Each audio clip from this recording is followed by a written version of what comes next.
William सारखौहाय very very thank you होनो सानदों जों हामबाय होनो जोंनो बिदि गिफ्टखौ होनायनि थाखाय।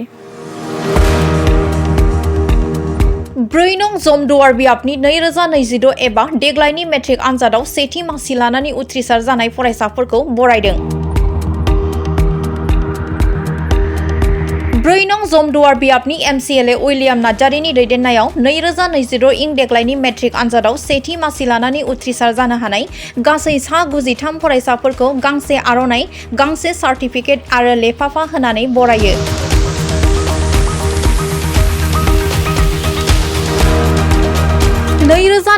एबा देग्लायनि सेथि मासि लानानै मेट्रिक आनजादाव उथ्रिसार जानो हानाय फरायसाफोरखौ बरायनाय हाबाफारियाव 4 नं जमदुवार बियाबनि MCLA उइलियाम नार्जारिजों लोगोसे जमदुवार बियाबनि BSU आरो जमदुवार ब्लक BPFनि गोबां दैदेनगिरिफोराबो बाहागो लायो।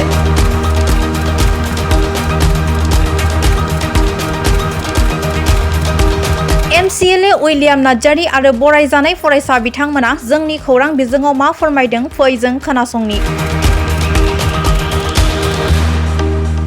आंनि मुङा बिदांस्रि नार्जारि सुरिबारिनि।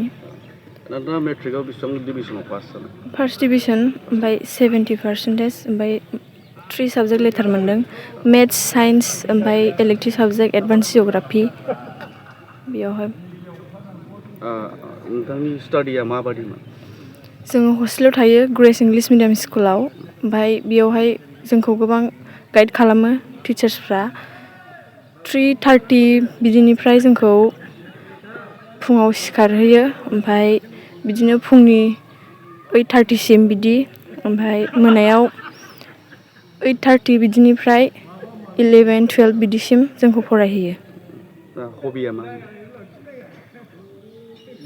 नोंनि एम फरायनानै मा जाहैगोन? डिजाइनार। सारा जोंखौ बरायदों जों बेखौ जोबोद खुसि जादों मानो होनबा जोंखौहाय मोजाङै बरायनानै लादों बेनि थाखाय हामबाय होनदों सार्टिफिकेटबो होदों आरो ओमफ्राय गांसे आर'नाइबो होदों आरो जोङो विलियाम सारखौहाय भेरि भेरि थेंक इउ होनो सानदों जों हामबाय होनो जोंनो बिदि गिफ्टखौ होनायनि थाखाय। बे समावहाय दिनैनि जे प्रग्राम बे प्रग्राम लानाया जाहैबाय जोङो जायफोर फार्स्ट डिभिजन पास जादों बिथांमोनखौ जों फेलिसिटेसन खालामदों। खिन्थु नोंथांनि चेनेलजों आं बेखौनो बुंहरनो सानदों जे खालि फार्स्ट डिभिजनल' नङा सेकेन्ड डिभिजन आरो थार्ड डिभिजन बिथांमोनखौबो सानथ्र'हायै हामबाय होननाय आङो जासिहरदों कंग्रेचुलेसन आङो जासिहरदों। मानोना गाव गावनि नाजानायजों दिनैहाय सोरबाया फार्स्ट डिभिजन सोरबाया सेकेन्ड डिभिजन सोरबाया थार्ड डिभिजन जोङो दिनैहाय अनलि फार्स्ट डिभिजनखौ खालामनायनि खारना बेनो ताकि दिनैनि जे प्रग्राम बे प्रग्रामखौ नुनानैहाय सेकेन्ड आरो थार्डआबो नेक्स्ट टाइमावहाय बिथांमोना मोजां रिजाल्टखौ लाबोनो हायो। बेनिखायनो जोङो दिनैहाय फिसा मोनसे जोङो लाभ टकेन होनायजों लोगोसे जोङो सार्टिफिकेट मोनसे होफादों आरो बे प्रग्रामखौ जोङो खालामदों जुमदार ब्लक कमिटि आरो लोगोसे BSU ब्लक कमिटिनिफ्राय जोङो बेखौ खालामनाय जादों। बेसेबांसिम फरायसुलिनो होनाय जादों? टटेल 135 जन फार्स्ट डिभिजन बियो जुमदार समस्तियावल' आरो सेकेन्ड डिभिजन थार्ड डिभिजन दंबावो। टटेल आङो एक्जेक्टलि आं बेसेबां पास जादों बेखौ मिथिया खिन्थु जिहेतु दिनैनि प्रग्रामा खालि जोङो फार्स्ट डिभिजनखौल' फेलिसिटेसन खालामनाय जादों बेनिखायनो फार्स्ट डिभिजना 135 जन जोङो बिथांमोनखौ दिनैहाय नाजावबाय नाजावनायजों लोगोसे बिथांमोननो जोङो मोनसे साबायखर जोङो बावबाय।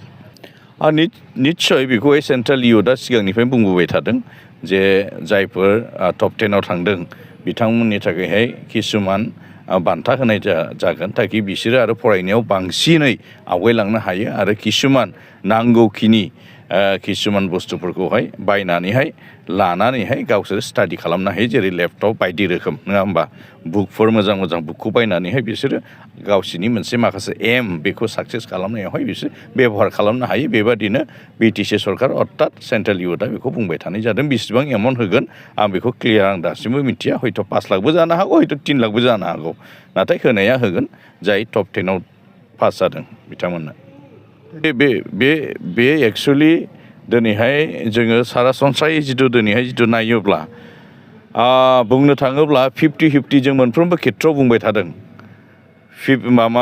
वुमेन्स आरो मेन्स जेन'बा हौवा आरो हिन्जाव जों पलिटिकेल साइडजोंबो जिथु नायोब्ला 50-50 होनब्लाबो मिटिंफोरावबो दिनैहाय जिनिसा महिलाफ्रानो बांसिन पलिटिकेलिबो आरो दिनैहाय फरायनायावबो दिनै हिन्जावफ्रानो बांसिन दिनैनि जे फार्स्ट डिभिजनबावबो नोङो 65%आनो हिन्जावसाफोर दिनै फार्स्ट डिभिजन मोननाया दा बिनिखायनो दिनैहाय आं गुरै खावलायहरनो नागिरदों थिग আছে हिन्जावफोरा दिनै मोनफ्रोमबो बिभागाव दिनै बाहागो लादों आरो बिसोर दिनै आवगायदोंबो फरायनायावनो हक ससियेल एक्टिभिटिसानो हक बायदि रोखोमाव दिनै आवगायदों नाथाय हौवाफोरनिफ्रायबो आं खावलायनो सानदों जे दिनैहाय हौवा हिसाबैहाय दिनैहाय बुंनो थाङोबा किसुमान फ्रिसिन फरायनायावबो दिनै बिसोरो बांसिन आवगायनो नांगौमोन खिन्थु बियो मोनसे बेक जालांगासिनो दङ मानो दहाय जोङो स्पिचआवबो बुंदों जोंनि ब्लकनि एडभाइजार जोंहा प्रद्युत इसवारि सार बिथाङाबो होनदों जे जोङो पास जाबानो किसुमान हौवासाफोरा